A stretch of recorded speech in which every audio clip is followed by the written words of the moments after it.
আসসালামু আলাইকুম dear students, আশা করছি সবাই ভালো আছো। ঈদের ছুটিতে গ্রামে আসছি। আসলে গ্রামে আসার মজাটাই আলাদা।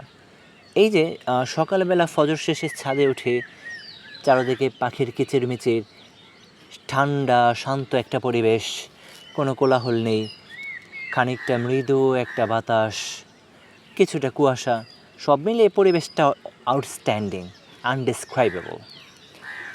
বাই দ্য ওয়ে, পরিবেশে বর্ণনা দেওয়ার জন্য আজকে আমি এখানে হাজির হইনি, বা আজকে ভিডিওটা গ্রামীণ পরিবেশে বর্ণনা নিয়ে নয়, বরঞ্চ আমার মনে হলো তোমাদের এইচএসসি পরীক্ষা যেহেতু খুব সামনে চলে আসছে, তাই এইচএসসি পরীক্ষার্থী 2025 ভাই বোনদের জন্য কিছু টিপস শেয়ার করা যায়, আর সেজন্যই আজকে ভিডিওটা করা। So let's get started. দেখো, পরীক্ষা একদমই সামনে। দি examination is knocking at the door. আড়াই মাসের কিছু সময় বেশি আছে। ধরে নাও তুমি আড়াই মাস সময় আছে তোমার পরীক্ষার জন্য। এই আড়াই মাস সময় তুমি কীভাবে ইউটিলাইজ করবা, এটার উপর জীবনের অনেক কিছু নির্ভর করতেছে। তুমি জানো না তোমার এই রেজাল্টটা কতটা গুরুত্বপূর্ণ প্রভাব ফেলবে তোমার অ্যাডমিশন টেস্টে। তুমি জানো না তোমার এই কয়েকদিনের পরিশ্রম কতটা গুরুত্বপূর্ণ প্রভাব ফেলবে তোমার অ্যাডমিশন টেস্টে। আর অ্যাডমিশন টেস্টে ভালো একটা কলেজ পাওয়া, ভালো একটা ভার্সিটি পাওয়া, সেই ভার্সিটিতে ভালো একটা সাবজেক্ট পাওয়া তোমার হোল লাইফের জন্য কতটা গুরুত্বপূর্ণ সেটা তুমি এখন উপলব্ধি হয়তো বা করতে পারছো না, বাট একটা সময় গিয়ে ঠিকই উপলব্ধি করবা। সো এই আড়াইটা মাস খুব কঠিনভাবে ইউটিলাইজ করা উচিত আমাদেরকে। What's our first duty? The first and foremost duty is avoiding mobile phone. Mobile ফোনকে অ্যাভয়েড করা, এটা হচ্ছে আমাদের প্রথম এবং প্রধান দায়িত্ব। আমাদের দিনের অধিকাংশ সময় চলে যায় স্ক্রিনের পেছনে। তুমি তোমার মোবাইল ফোনের স্ক্রিন টাইমটা প্রত্যেক দিন একটু ঘেটে দেখো তো। তুমি মোবাইল ফোনের স্ক্রিন টাইমটা প্রত্যেক দিন একটু ঘেটে দেখো, সময়টুকু স্ক্রিন টাইমটা তুমি একটু চেক করে দেখো। দেখবে ডেইলি অ্যাটলিস্ট 10 থেকে 11 ঘন্টা তোমার স্ক্রিন তুমি জ্বালিয়ে রেখেছো। এই মোবাইল ফোন আমাদের লাইফের অর্ধেকের চেয়ে বেশি সময় নিয়ে নিচ্ছে। So the first and foremost duty is avoiding your mobile phone. এখন কথা হচ্ছে, আমাদের লাইফটা এমন হয়ে গেছে যে আমরা পরিপূর্ণভাবে মোবাইল ফোনটাকে অ্যাভয়েড করতে পারবো না। সো আমার পরামর্শ হচ্ছে, তুমি মোবাইল ফোনটা তালাবদ্ধ করে রাখো, একটা ড্রয়ারে তালাবদ্ধ করে রাখো, বাট দিনের একটা নির্দিষ্ট সময়ে একটা সার্টেন পিরিয়ডে তুমি মোবাইল ফোন ইউজ করো। হতে পারে আধা ঘন্টা, হতে পারে 40 মিনিট, বড় জোর 1 ঘন্টা। তুমি দিনের কোনো একটা নির্দিষ্ট সময় 1 ঘন্টা মোবাইল ফোন ইউজ করবা। বন্ধুবান্ধবদেরকে বলে রাখবা যে আমি ওই সময়টার মধ্যে অনলাইনে আসি, ওই সময় তোমরা মেসেজ করো, আমি চ্যাট করবো ওই সময়। তুমি ওই সময়টা সোশ্যাল মিডিয়ায় স্ক্রল করবা, ঠিক আছে? তো এইভাবে একটা রুটিন করে নাও যে আমি দিনের ওই নির্দিষ্ট সময়টায় ওই সার্টেন পিরিয়ডে মোবাইল ফোন ইউজ করব, এবং ঠিক ওই 1 ঘন্টায় বা ওই আধা ঘন্টায় যেটুকু সময় তুমি নির্দিষ্ট করেছো। Okay, it's your first duty. And secondly, আড্ডাবাজি ত্যাগ করা। মোবাইল ফোনের পর সবচেয়ে ক্ষতিকর যে বিষয়টা হচ্ছে, সেটা হচ্ছে বন্ধুবান্ধবের সাথে আড্ডা দেওয়া। আমরা একটু সময় পেলেই, একটু ফাঁক পেলেই বন্ধুদের সাথে ঘুরতে বেরিয়ে যাই।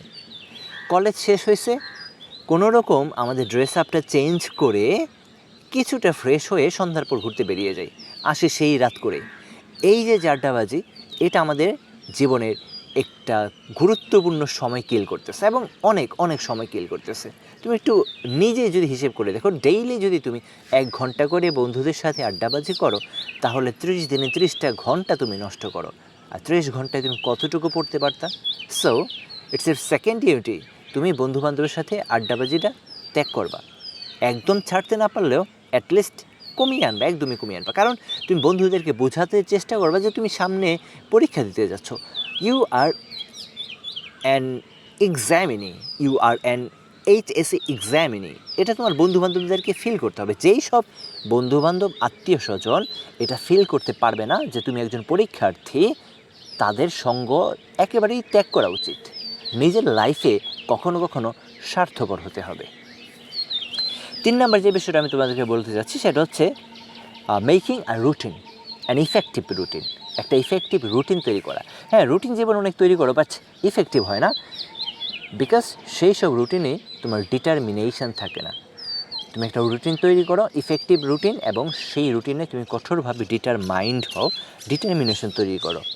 সো রুটিনটা তৈরি করার ক্ষেত্রে খেয়াল রাখবা সবগুলো সাবজেক্ট যেন সেই রুটিনের মধ্যে এনলিস্টেড হয়, এই ব্যাপারটা খেয়াল রাখবা।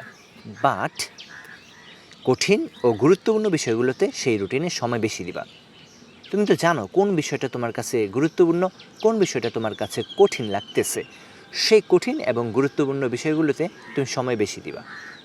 কঠিন এবং গুরুত্বপূর্ণ বিষয়গুলোতে যদি সময় বেশি না দাও তাহলে আলটিমেটলি তুমি পিছিয়ে পড়বা।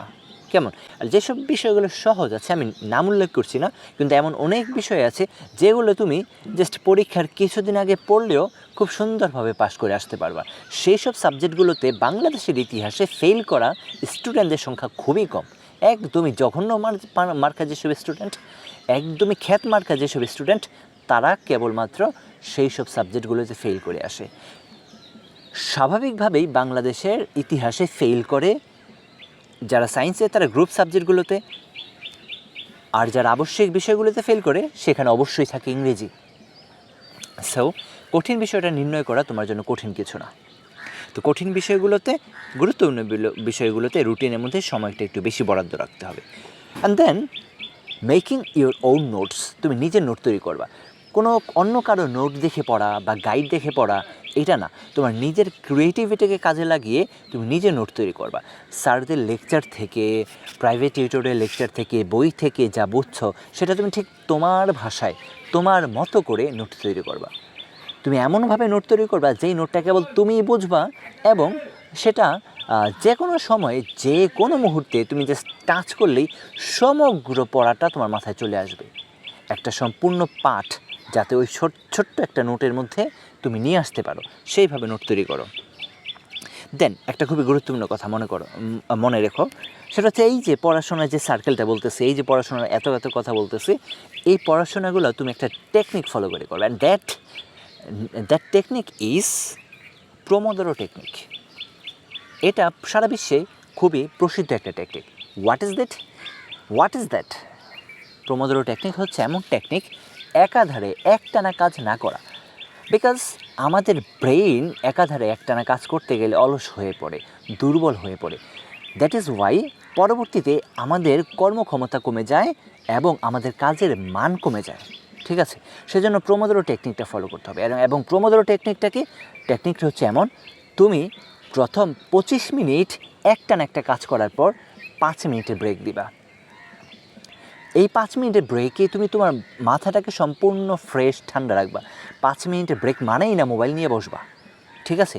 5 মিনিটের ব্রেক মানেই না টিভির সামনে গিয়ে বসবা। একদম ব্রেনটাকে একদম পরিষ্কার পরিচ্ছন্ন, চিন্তামুক্ত রাখবা। 5 মিনিট ব্রেক নিয়ে তারপর আবার তুমি পড়তে বসবা। এইভাবে ক্রমান্বয়ে তোমার পড়ার টাইমটা আস্তে আস্তে বাড়াবা এবং পাশাপাশি ব্রেকটাও রাখবা। This is called pomodoro text. তুমি টেক্সট বই নির্ভর বেসিক থেকে পড়াশোনা করবা। ঠিক আছে? বেসিক থেকে টেক্সট বই নির্ভর পড়াশোনা, শুধুমাত্র গাইড বই নির্ভর না। স্পেশালি সৃজনশীল সাবজেক্টগুলোতে টেক্সট বই আগাগোড়া ভালোভাবে পড়ার কোনো বিকল্প নেই। সো তুমি সব সাবজেক্টে টেক্সট বই নির্ভর পড়াশোনা করবা বেসিক থেকে একদম। অ্যান্ড দেন টেস্ট পেপার সমাধান করবা।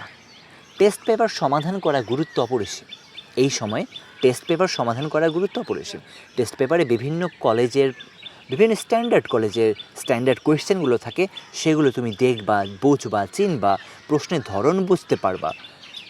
সুতরাং টেস্ট পেপারের সমাধান করার গুরুত্ব অপরিসীম। আমি অন্য কোনো ভিডিওতে টেস্ট পেপার কেন তুমি সমাধান করবা সেটা নিয়ে বিস্তারিত আলোচনা করবো ইনশাল্লাহ। আজ নেক্সট কাজ হচ্ছে তোমার সেলফ এক্সাম দেওয়া। তুমি টেক্সট বই নির্ভর পড়াশোনা করেছো, বেসিক থেকে পড়াশোনা করেছো, টেস্ট পেপারস সলিউশন করেছো, এখন তোমার কাজ হচ্ছে সেলফ এক্সাম, মক টেস্ট দেওয়া। তুমি নিজে পরীক্ষা দিবে এবং একদম ঘড়ির কাঁটা ধরে 3 ঘন্টা, ঠিক যেভাবে তুমি পরীক্ষার হলে পরীক্ষা দাও ঠিক সেইভাবে তুমি পরীক্ষা দিবা। এই 3 ঘন্টার মধ্যে কোনো উঠা বসা নাই, অন্য কোনো দিকে কনসেন্ট্রেশন নাই, শুধুমাত্র তুমি নিজে পরীক্ষার হলের মতো করে পরীক্ষা দিবা। এজন্য তুমি একটা প্রশ্ন সিলেক্ট করে রাখবা, হয়তো আগের কোনো বোর্ড কোয়েশ্চেন, নতবা কোনো মডেল কোয়েশ্চেন, নতবা কোনো টেস্ট পেপার থেকে কোনো ভালো কলেজের কোয়েশ্চেন। এটা সিলেক্ট করে রেখে তুমি পরীক্ষা দিবা। এমন কোয়েশ্চেন তুমি সিলেক্ট করবা যেটা ইতোমধ্যে তুমি করো নাই। ঠিক আছে?